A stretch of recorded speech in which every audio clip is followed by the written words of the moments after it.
Topic जिसके ऊपर बात की जा रही है उसको साइकोएनालिसिस कहते हैं। साइकोएनालिसिस एक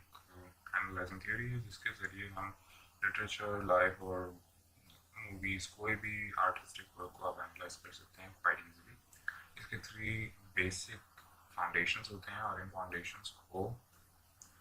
सिगमंड फ्रॉयड ने जब डिस्कवर किया था या प्रेजेंट किया था अपने पेपर में बहुत टाइम पहले, इन 3 फाउंडेशंस के नाम हैं इड, ईगो और सुपर ईगो। और ये तीनों मिलकर आपकी जनरल पर्सनैलिटी बनाती हैं या फिर आपकी conscious personality. According to Sigmund Freud हमारी बॉडी के अंदर एक्चुअली 3 तरह की कॉन्शियसनेस होती हैं।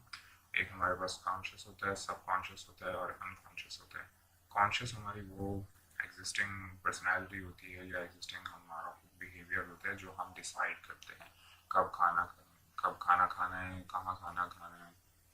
क्या देखना चाहते हैं, बंदों से जो बात करते हैं, स्मॉल टॉक, हमारी फेवरेट हॉबीज़, ये वो एक्सेट्रा। बात जहाँ पर आती है अनकॉन्शियस की, अनकॉन्शियस बिहेवियर वो हमारा होता है जिसको हम एक्सप्लेन नहीं कर सकते। फॉर इंस्टेंस अगर आपको किसी चीज़ से डर लगता है जो इतनी डरावनी नहीं है और बाकी लोग भी आपको ये बोलते हैं बट आप उससे नहीं, क्या कह सकते हैं, डर ना रोक सकते आप, तो इसका मतलब है कि उसका कोई अनकॉन्शियस लिंक के साथ है। फोबियाज इसमें काउंट हो जाते हैं, इसके अंदर सुपरस्टिशन आ जाते हैं और बहुत सारी चीज़ें आ सकती हैं। फिर आपके पास होते हैं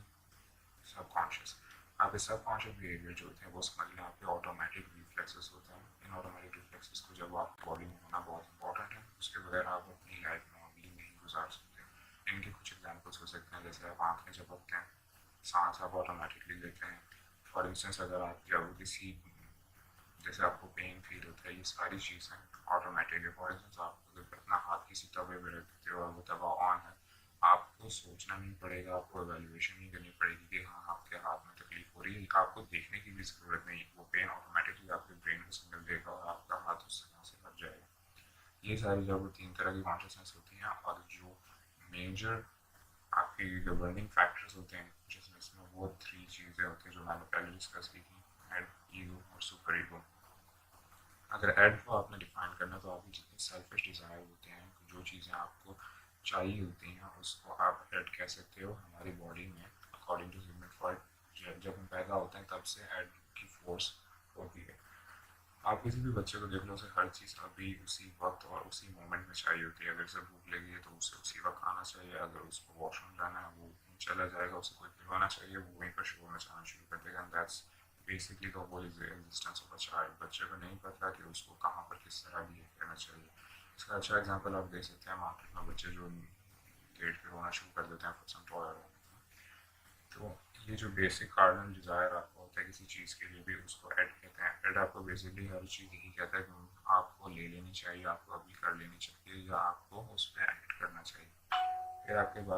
आपका जो सेकंड पार्ट आता है जो एक काउंटर आर्ग्यूमेंट देता है एड की तरफ से, वो होता है सुपर ईगो। सुपर ईगो आपका नेचुरली नहीं होता, आप इसको क्रिएट करते हो। या तो सोसाइटी इसमें हेल्प करती है, इसमें आपके पेरेंट्स हेल्प करते हैं, आपका रिलीजियस पॉइंट ऑफ व्यू, आपके सारे सोशल एस्पेक्ट मिलके आपका सुपर ईगो क्रिएट करते हैं। सुपर ईगो को आप अपनी मोरालिटी कह सकते हो,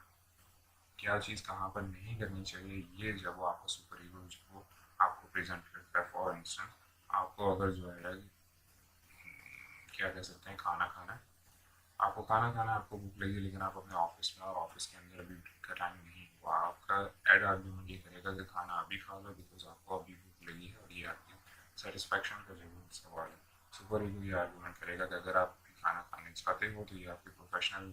इमेज के ऊपर बुरा असर करेगा और ये भी जब शो करेगा कि आप कंपनी के अंदर अच्छे जब तरीके से कॉन्सेंट्रेशन नहीं रख सकते और ओवरऑल आपका प्रोफेशनल इमेज डैमेज होता है। इन दोनों के बीच में जब फिर ये हमेशा कांस्टेंट स्ट्रगल चलती रहती है। सुपर ईगो अगर कोई चीज़ प्रेजेंट करता है तो एड उसको आर्ग्यूमेंट करेगा और अगर एड कोई चीज़ प्रेजेंट करता है तो सुपर ईगो उसको काउंटर आर्ग्यू करेगा।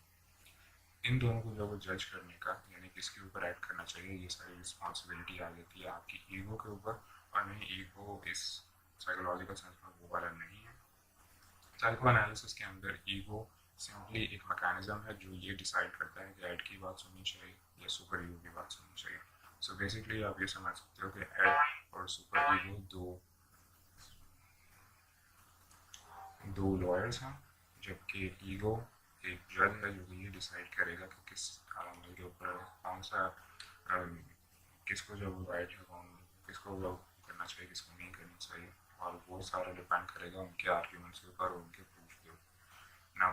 आई थिंक इसके जब आपका एड जो है वो कॉन्स्टेंटली आपको सजेशंस देता रहता है और आपको कॉन्स्टेंटली जब वो डिज़ायर्स के बारे में बोलता रहता है, और सुपर ईगो कॉन्स्टेंटली उन डिज़ायर्स को आर्ग्यू करता रहता है, because obviously her desire socially acceptable नहीं होता। सोसाइटी के अंदर रहने के जो रूल्स होते हैं आपको उसके अकॉर्डिंगली जब वो ज़िंदगी गुजारनी पड़ती है। If you don't do that, आप सोसाइटी में जब एक प्रोग्रेसिव इमेज नहीं रख सकते और आपको सोसाइटी एक्सेप्ट नहीं करती। हाँ, बहुत दफ़ा ऐसा भी होता है कि बंदे बाउंड्रीज को ब्रेक करने की कोशिश करते हैं, लेकिन वो भी सुपर ईगो जब वो बीच में अगर उसकी इजाज़त देती है तो बेसिकली सुपर ईगो आपका मोरल कॉन्शियस होता है, जो कि आपको इजाज़त नहीं देगा कोई भी इमोरल हरकत करने का या फिर कोई भी बहुत हाई एंड सेल्फिश हरकत करने का। हाँ, ये हो सकता है कि आप जब बात, अगर हम प्रीवियस अपने एनालिसिस पे जाते हैं और हम ये बात करते हैं कि आप बहुत टाइम से काम कर रहे थे और आपने 1-2 दिन से अपना लंच मिस भी किया है और आज भी आपको उन्होंने एक्स्ट्रा काम दे दिया है ऑफिस में, और आप चाहते हो तो जब वो मतलब ऑब्वियसली आप थोड़ा बहुत तो आपका बनता है वेगल रूम, तो आपको सुपर ईगो ये कह सकता है कि चलो बिकॉज आपने 2-3 दिन से सेल्फिशनेस नहीं दिखाई, आप सेल्फलेस तरीके से काम करते रहे हो अपनी कंपनी के लिए, आज आप थोड़ा सा आगे पीछे कर सकते हो। ईगो इसको अप्रूव कर देगा और इसी तरह चलता रहेगा। और इसके ऑपोजिट, इसका ये मतलब नहीं है कि जो भी क्या कह सकते हैं आर्ग्यूमेंट एड प्रेजेंट करता है वो सुपर ईगो के थ्रू होके ही जाएगा। और दफ़ा ऐसा भी होता है कि फॉर इंस्टेंस हम आर्ग्यूमेंट डायरेक्टली एड के पास चले जाते हैं। अब इसमें बहुत सारी चीज़ें हो सकती हैं, जैसे लेजीनेस आप ले सकते हो, आपको कोई काम करना है लेकिन आप बहुत थके हो, सुपर ईगो आपको जब ये आर्ग्यूमेंट देता है कि अगर आप आज शुरू करते हो तो आप बहुत ईजीली जब उस काम को दिन में डिवाइड कर सकते हो और फिर कल जब वो काम ईजीली आपको कंप्लीट हो जाएगा। एड आपको सिंपल आर्ग्यूमेंट देता है कि नहीं मैं थका हूँ, मेरा मूड नहीं हो रहा है या जो भी। और अक्सर ऐसा होता है कि जिस दिन आप ज़्यादा लेजी मूड में होते हो आप एड की बात सुन लेते हो, और मोस्टली जब स्टूडेंट्स के साथ यही होता है जो कोई असाइनमेंट करना चाहते हैं उसमें काफ़ी ज़्यादा टाइम होता है, तो वो फिर दिन को डिवाइड करने के बजाय प्रोक्रेस्टिनेशन की तरफ चले जाते हैं और आखिरी दिन पे जब जाके सारा काम करने की कोशिश करते हैं। इसके अंदर जो एनालिसिस का सारा सेक्शन आता है कि आप किस तरह एनालाइज करते हो उसी स्टोरी को, वो बात हो जाती है कैरेक्टर्स के ऊपर और कैरेक्टर्स की इंटरनल साइकी के ऊपर। जो तीन क्या कह सकते हैं कंपाउंड्स की हम बात कर रहे थे, एड ईगो सुपर ईगो, वो मिल के आपकी मेंटालिटी बनाते हैं और आपकी परसेप्शन बनाते हैं। एड क्योंकि जैसे हमने पहले बात की थी कि कॉन्स्टेंटली आपको सजेशंस देता रहता है और वो सारे, और उनमें से बहुत सारे सजेशन ऐसे होते हैं जो ऑब्वियसली आप नहीं मान सकते, बिकॉज आपको अगेन ये बात याद रखनी है कि एड आपको सबसे बेसिक डिज़ायर है। तो हो सकता है जब एड आपको ये भी कह रहा हो कि फॉर इंस्टेंस आपको कोई बंदा अच्छा नहीं लगता, आपका एड करेगा कि आप उसको रख के थप्पड़ मार दो ना। आप सुपर ईगो उसमें बहुत सारे आर्ग्यूमेंट्स आपको प्रेजेंट कर सकता है, जिसमें से कुछ आपके मॉरल आर्ग्यूमेंट्स हो सकते हैं और कुछ आपके पर्सनल सेल्फिश आर्ग्यूमेंट्स भी हो सकते हैं कि नहीं ये बंदा जब वो मतलब आपको बड़ा इंसान होना चाहिए, आपको इस तरह बिला वजह किसी के साथ लड़ाई नहीं करनी चाहिए, या फिर आप ये वो आर्ग्यूमेंट दे सकते हैं कि भाई वो बंदा आपसे साइज में भी बड़ा है और वो उस बंदे को लड़ना भी आता है तो वो आपको उल्टा मार देगा। सो ये सारी चीज़ें इस तरह हो सकती हैं और ऐड के वो आर्ग्यूमेंट्स साइड पे चले जाते हैं। अब इशू ये है कि वो आर्ग्यूमेंट्स कभी भी ख़त्म नहीं होते, वो एक तरह के स्टोरेज यूनिट में चले जाते हैं और ऑब्वियसली जैसे बाकी सारे स्टोरेज यूनिट्स होते हैं उसकी एक लिमिट है, जब वो लिमिट क्रॉस हो जाती है तो वो सारे जो डिज़ायर्स होते हैं, वो सारी जो ख्वाहिशात होती हैं जो आपका ऐड आपको प्रेजेंट कर रहा होता है, वो सारी लीक होना शुरू हो जाती हैं और वो लीक होकर आपके अनकॉन्शियस से आपके सबकॉन्शियस में आना शुरू हो जाती है। और लिविंग के जब ऐसा होता है आप ऐसी हरकतें करना शुरू कर देते हो जो आपको जिनके रीजंस नहीं पता होते कि आप ऐसा क्यों करते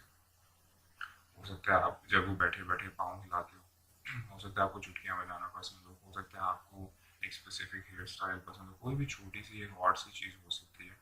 जिसके बारे में कोई रीजनिंग ना हो आपकी, लेकिन आपको हो सकता है कोई पर्सनल प्रेफरेंस हो सकता है आपको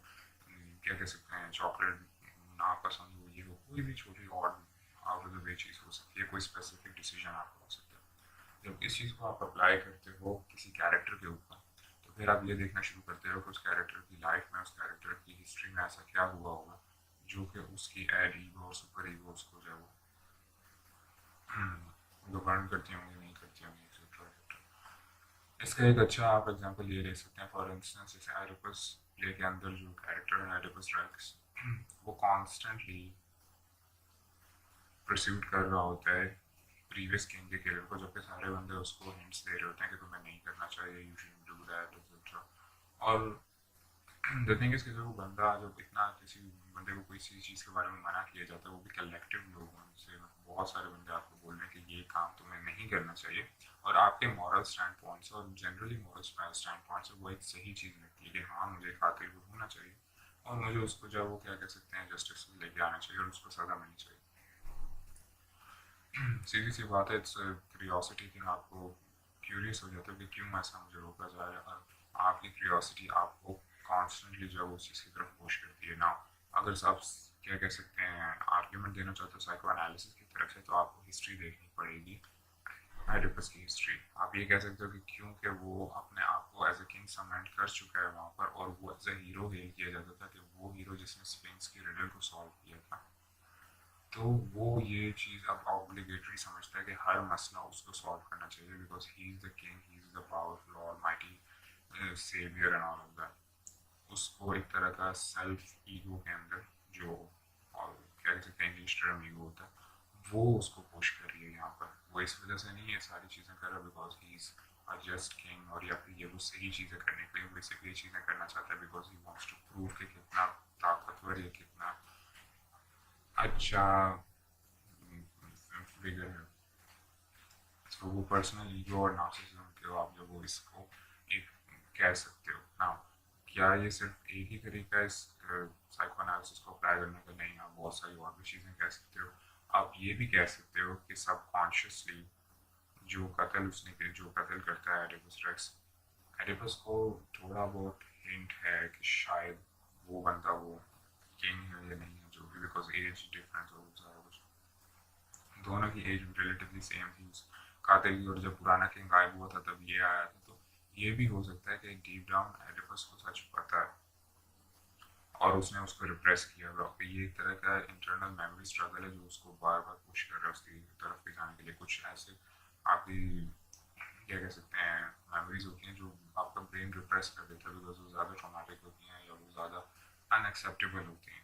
तो कभी कभी आप कंप्लीटली भूल जाते हो कि वो मेमोरी वहाँ पर है भी, लेकिन जब वो सामने आना शुरू होती है तो आपको क्यूरियोसिटी होती है कि ये क्या चीज़ है जो आपके पास है लेकिन आपके पास नहीं है। आपको पता है कि ये आपके साथ हुआ था मगर आपको ये याद नहीं आ रहा कि आपके साथ क्या हुआ था। आपका आप इसमें बहुत सारी मूवीज में आपने देखा होगा जिसके अंदर बंदे की यादाश्त चली जाती है, स्लोली ट्राइंग टू रिमेंबर, और आहिस्ता आहिस्ता जब वो रिमेंबर करना शुरू करता है तो उसको पता चलती हैं सारी चीज़ें, और जितना उसको पीसेस मिलते जाते हैं वो उतना ज़्यादा ईगर होता जाता है और इंफॉर्मेशन ढूंढने के लिए। So it's kind of like that. इस तरीके से साइको एनालिसिस को बहुत अलग अलग वेरिएबल्स के थ्रू आप अप्लाई कर सकते हो। फॉर इंस्टेंस अगर कोई भी छोटा मोटा जब वो स्टेप कोई बंदा लेता है, हम किसी और कैरेक्टर की अगर बात करते हैं, किस कैरेक्टर की बात की जा सकती है यहाँ पर अगर ओके हम बात कर लेते हैं हीथक्लिफ की।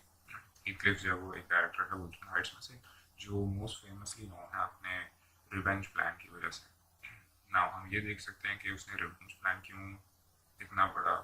इतना लंबा, इतना एलैबोरेट बनाया था, जबकि उसके पास सारी वो चीज़ें आ गई थी जो उसको मतलब किसी भी नॉर्मल बंदे को चाहिए होती हैं। वो रिच हो गया था, उसके पास एक रिस्पेक्टेबल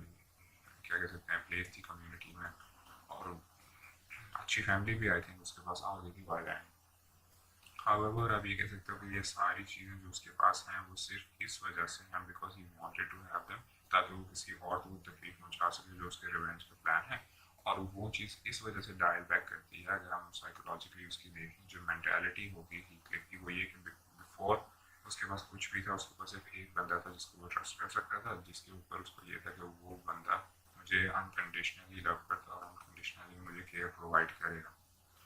इस वजह से बोथ ईगो सुपर ईगो एट सारे उसको उसका क्या कह सकते हैं हीथक्लिफ का सेंटर ऑफ एग्जिस्टेंस है वो देखना शुरू कर देते हैं कि मैं जो भी कर रहा हूँ वो उस बंदे की वजह से कर रहा हूँ, और वो सारे डिसीजन जो लेना शुरू करते हैं एड के अलावा, यानी सुपर ईगो टिल्ट हो जाता है उस बंदे की तरफ। वो अपने आप से ये जब आर्गूमेंट्स प्रेजेंट करना शुरू कर देगा सुपर ईगो कि क्या हमें ऐसा करना चाहिए जो उस बंदे के लिए अच्छा हो, बिकॉज अनकॉन्शियसली आप उस बंदे को अपना सेंटर ऑफ लाइफ, कॉन्शियसली और अनकॉन्शियसली आप उस बंदे को अपना सेंटर ऑफ लाइफ बना चुके हैं। जब वो सेंटर आपसे छीन दिया जाता है, सुपर ईगो के पास कोई आर्ग्यूमेंट नहीं रहता देने का, बिकॉज सुपर ईगो ने तो उस बंदे को मॉरली बेस्ट करार दे दिया था कि इससे अच्छा बंदा हो ही नहीं सकता। ये बंदा वो है जिसने हमें तब जब वो अफेक्शन दी थी जब बाकी सारे बंदे हमें नफरत करते थे। वो चीज़ जब हट जाती है, आपका एक मेन प्लेयर हट जाता है, तो सामने से आ जाता है head. Head obviously cardinal desire से ऊपर जब करता है तो हेड को एक ही चीज़ चाहिए, हेड को बदला चाहिए। हेड को जो तकलीफ फील हो रही है वो तकलीफ खत्म करनी है, और वो तकलीफ इसी तरह खत्म होगी अगर किसी और को तकलीफ ना चाहिए। मगर इसके अंदर सबसे बड़ा फ्लॉ ये है, क्योंकि ये पोर्ट्रे किया जाता है कि हीथक्लिफ को सच में कैथरीन से प्यार होता है, तो जितना उसको तकलीफ पहुँचाएगा इन दी एंड वो खुद भी सफ़र करेगा। तो ये एक तरह का सर्कल बनता रहेगा कि वो कभी भी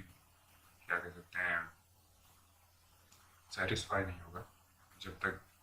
वो कैथरीन को तकलीफ पहुँचाता रहेगा, और उसको यही लगेगा कि शायद मैंने कम पहुँचाई तो वो और पहुँचाएगा, which will further add to his dissatisfaction. Psychoanalysis is one of the very useful tools, काफ़ी काम आता है अगर आप इसके ऊपर और देखें इन डेप्थ में। तो क्या कह सकते हैं, इंसेस्ट के अलावा इसके अंदर बहुत सारी काम की चीज़ें हैं। हाँ, वो एक एस्पेक्ट है थ्योरिकल जो कि फ्रॉइड ने सजेस्ट किया था, लेकिन उसी की बेटी ने, सिगमंड फ्रॉइड की बेटी ने उस चीज़ को रिप्यूट कर दिया था, और आगे जाके लकान ने उसकी थ्योरी पे फर्दर काम किया था, और इंसेस्ट की जगह मिरर स्टेज का जो वो सारा क्या कह सकते हैं कॉन्सेप्ट जो है वो प्रोवाइड किया था, जो कि मेरे हिसाब से काफ़ी बेटर है as oppose to the previous. क्योंकि अगर देखा जाए तो बच्चों के अंदर इतनी कॉम्प्लेक्स इमोशंस होती नहीं है, ना इतने ना वो इतने होंगे भी रेडी होते हैं कि ये सारी चीज़ें कर सकें। लकान इस चीज़ के ऊपर ज़्यादा इंडेप्थ में जाता है, तो अगर आपको ज़्यादा क्या कह सकते हैं इशू होता है साइको एनालिसिस यूज़ करने का मॉरल स्टैंड पॉइंट से, तो आपको लकान की थ्योरी यूज़ करनी चाहिए, जो कि सेक्सुअल अट्रैक्शन और सेक्सुअल फोर्सेस की जगह लव, अफेक्शन और क्या कह सकते हैं डिपेंडेंसी के ऊपर बात करती है। तो आप उसको यूज़ कर सकते हैं, जो कि बहुत प्योर है, बहुत अच्छी थ्योरी मेरे हिसाब से, और ज़्यादा आई थिंक लॉजिकल है। अगर जब एज और क्या कह सकते हैं डेवलपमेंट, जो फिजिकल डेवलपमेंट और मेंटल डेवलपमेंट होती है, उसको आप फैक्टर इन करते हो, और वो सिंपल चीज़ है कि जिस तरह टाइम बढ़ता रहता है थ्योरीज डिवेलप होती हैं। जस्ट बिकॉज कि किसी एक बंदे ने एक प्रपोजल दिया था, इसका मतलब ये नहीं है कि वो हमेशा ही सही हो। हाँ, सिगमंड फ्रॉइड को इस वजह से जब वो ज़्यादा हेट किया जाता है बिकॉज वो पहला बंदा था जिसने इस